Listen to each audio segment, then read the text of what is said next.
Bakunzi bahora CANAAN TV, numunezero kandi gusubira guhura namwe ngo tuganire ijambo ry'Imana. Imbere ko dutangura kuganira nagira ndakwifurize ngo uku kwezi kwa kabiri kuze kukubere ukwezi kwiza, uze kubonemo ibyiza, uzugira umwete mwinshi ugusenga no kurondera Imana, kuko nasanze ariho ibanga ryo kugirirwa neza riba.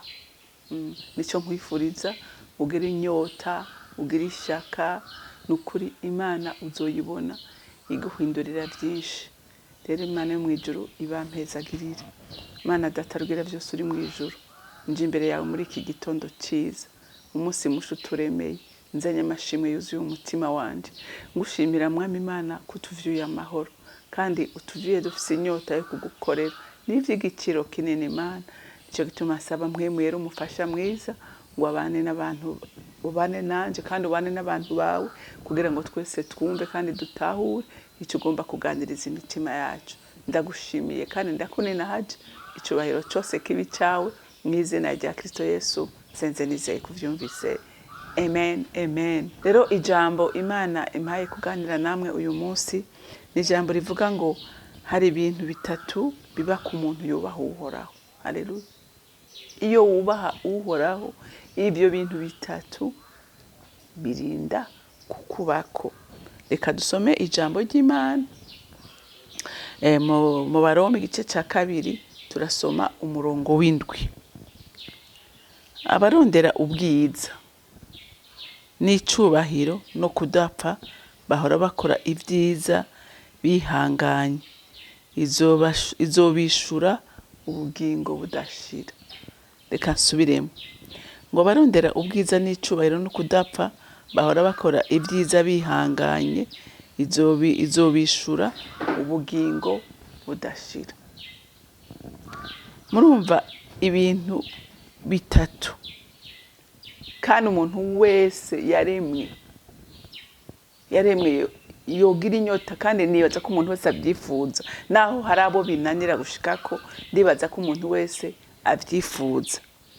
Icambere n'ubwiza. Ngira ngo nta muntu numwe yobaho mu isi adakunda ubwiza, adakunda ubwiza bwo ku mubiri, ubwiza bwo ku mutima, nta muntu numwe atabwifuza. Rero ukaba wifuza ubwo bwiza, haleluya, buraronderwa kandi burakorerwa. Igituma ushobora kuba mwiza ku mutima n'abantu bakakwifuza ko natwe kabisa ujya muntu ni mwiza pe, ku mutima no ku mubiri, biragusaba kubaha Imana, birasaba ko urongorwa n'ijambo ry'Imana, biragusaba ko umuntu akunda Imana kandi yubaha iki jambo ry'Imana rivuga. Haleluya. Kenshi iyo umuntu afise umutima mubi, n'ubwiza bumuvako, ubwiza bwo ku mubiri buramuvako, kuko nta mutima mwiza uri muri wewe. Iyo ukora ibi bintu ushobora kuba umuntu ntushobora kuba mwiza,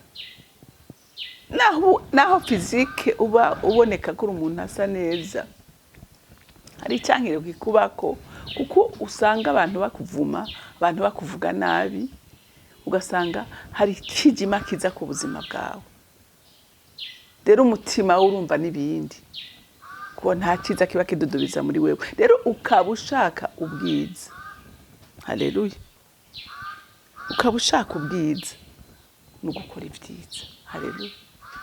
Kandi gituma by'ukuri ushobora kunesha icyo cyose cyatuma ugira umutima mubi, gukora ibibi, nta handi ni mu ijambo, kuko Kristo ibyo byose arabitanga. Haleluya. Aratanga ubwiza pe. Ngo barondera ubwiza, naho ukaba ushaka icubahiro. Icubahiro wowe utirondere, kuko hari abantu benshi bironderera icubahiro, ariko icubahiro uhawe n'Imana nta muntu n'umwe ashobora kukikwaka. Haleluya. Nta muntu n'umwe ashobora kukikwaka, kuko hariho abantu by'ukuri usanga bakora uburyo bwose bushoboka bakarondera ibyubahiro byo muri iyi si, bakabirondera n'inkomezi, bakabirondera n'ubutunzi.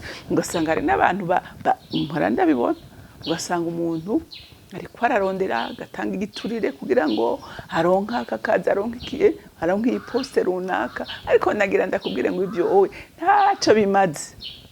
Ibyo ni ibintu by'akanya gatoya, ariko promotion uhawe n'Imana. Promotion uhawe n'Imana nta muntu ayikwaka. Haleluya. Kandi niyo igihe cyayo kirangiye, Imana ikungururiza mu bindi, kandi ugumana kuko ufise na wa mutima utuje. Niyo atabyo urimo uranyugwa. Haleluya. Uranyugwa. Rero ukaba ushaka ubwiza, ukaba ushaka icubahiro, kora neza. Haleluya. Ahantu Imana igushize uhakorere neza, ukore neza muri ico kibanza urimo. Haleluya. Icubahiro uzokironka. Muze murabe n'abantu bisi, ndetse batari n'abantu uvuga ngo bazi n'Imana, abantu bakora neza, bitangira abandi,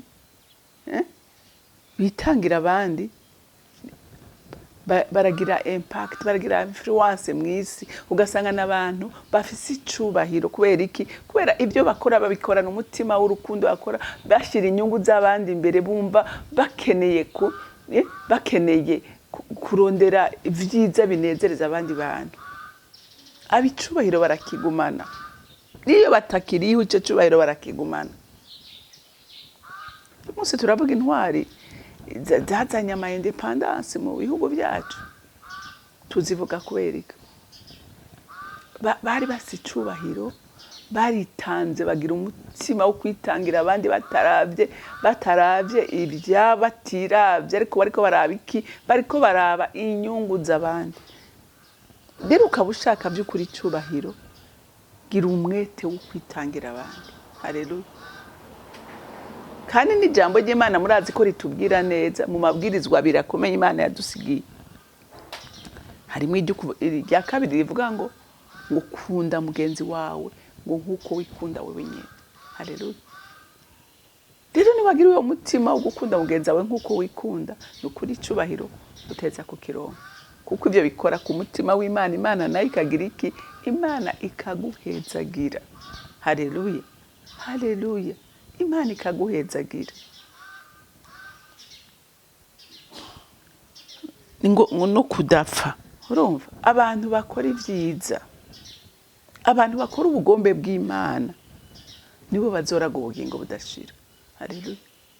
Nibo bazoraga ubwami, kuko bakora ubugombe bw'Imana. Haleluya. Haleluya. Bakora iki? Bakora ubugombe bw'Imana. Umuntu wese rero akora ivyiza, akakora ku mutima w'Imana, kandi Imana nawe hari umugabane yamaze gutegurirwa kuva kera. Arafise umugabane mu bwami bwo mwijuru. Haleluya. Yesu kugira ngo aronke izina risumba yani mazina, nawe hari icyo yakoze. Haleluya. Nawe hari icyo yakoze. Amaze gucungura umuntu, agatanga ubugingo bwiwe. Imana yamubwiye ngo umviriza rero, ngo ubu kubera iki gikorwa ukoze c'urukundo cyo kwitangira abandi, ngo ndaguhaye ububasha mw'isi no mwijuru. Ngo amavi yose azofukama, ngo n'indimi zose zizokwatura kuri iki? Kuri umwami. Haleluya.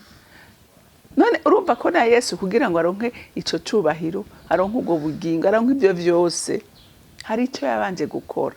Haleluya. Hari icyo yabanje gukora, anezereza umutima w'Imana. Imana nayo imuha ibyo vyose, gufukamigwa, kwatugwa ko ari umwami. Urumva? Ngo amabi yose n'indimi zose ahabwa n'ububasha mw'isi no mwijuru. Haleluya. Natwe uyu munsi kwa dushaka ngo abarondera ubwiza n'icubahiro no kudapfa, ngo bahora bakora ibyiza bihanganye. Haleluya. Murumva ko ari kwihangana? Se ntivyizana.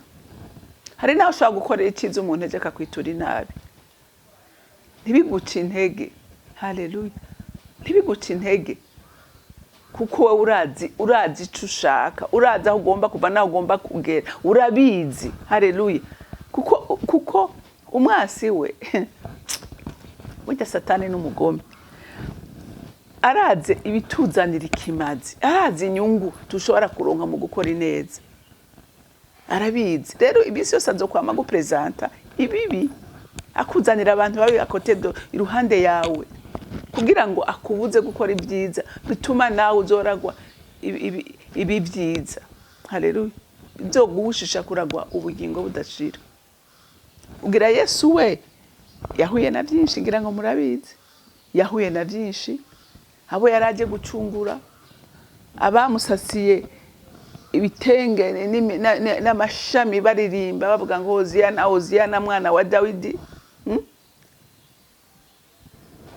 Yashitse i Yerusalemu bavuga ngo nabambwe, kandi bariko baramuririmbira, ariko baramutazira, ariko baramushimagiza, kanya gatoyi baramuhindutse. Ariko ku musaraba nticyabugiye ko avuga ngo data ubababarire kuko batazi icyo bakora. Haleluya, kuko yarazi umugambi Satani afise. Yesu rero ntigeze yidogera umuntu n'umwe, ntigeze atuka umuntu n'umwe, ahubwo yari yuzuye imbabazi. Rero Satani kenshi adutereza ibintu bituma tudashobora gushika kuri uyu mugabane wacu, biduca intege, bibabaza imitima yacu. Ariko arahiriwe. Haleluya, uwihangana, arahiriwe uwihangana, akamenya ati uyu ni umutego w'umugwanizi, umugwanizi agomba kumbuza gushika ku cyo Imana yanteguriye. Haleluya, ngo izobishura ubugingo budashira. Haleluya, abihanganye bagakora ibyiza binezera umutima w'Imana nibo bazoraga ubugingo budashira. Haleluya, haleluya. Rero ikintu nkwifuriza muntu w'Imana, wowe uri kuranyumviriza muri iki gitondo, nukuri nukugira umwete. Satani ntakubuze, kandi burya Satani ntakuzanira abantu bakure baguhicisha umugisha wawe, akuzanira abantu bakwegereye cyane, abantu ukunda, abantu wagiriye neza, kuko nibo bashobora kukunyiganyiza. Uri kure ntiyo kunyiganyiza, muhuriye uravuga uti nagende, ariko ukwegereye ni nk'umusongo umucumita mu mutima wawe. Ariko wamaze gushika ku rugeza atahura, aravuga ati uyu siwe n'umwanzi. Haleluya, wagakomeza urugendo. Rero icyo ndakwifuriza muri iki gitondo muntu w'Imana, no gukora ibyiza kugira ngo uzuragwe ubwiza, icubahiro no kudapfa. Imana yo mu ijuru ibampezagirire. Mana data rugira byose uri mu ijuru, ndashimye Mwami ijambo ryawe tuganirije muri iki gitondo. Ndasengera umuntu wese azoryumva ngo azaharanire gukora ibyiza kugira ngo azaraga ubugingo budashira. Icubahiro ntahandi tugikura kuri wewe, ubwiza ntahandi tubukura, tubuhabwa nawe Mwami Imana, biciye mu bikorwa byiza dukora. Rero ndasengera umuntu wese wagira inyota n'inzara yo gukora ibyiza kugira ngo azoragwe ubugingo budashira. Urakoze Mwami Imana, icubahiro cyose kibi cyawe, mu izina ryawe ryera Yesu Kristo Umwami wanje, senze nizeye kuvyumvise. Amen, amen. Mwarahezagiwe, mugira umunsi mwiza.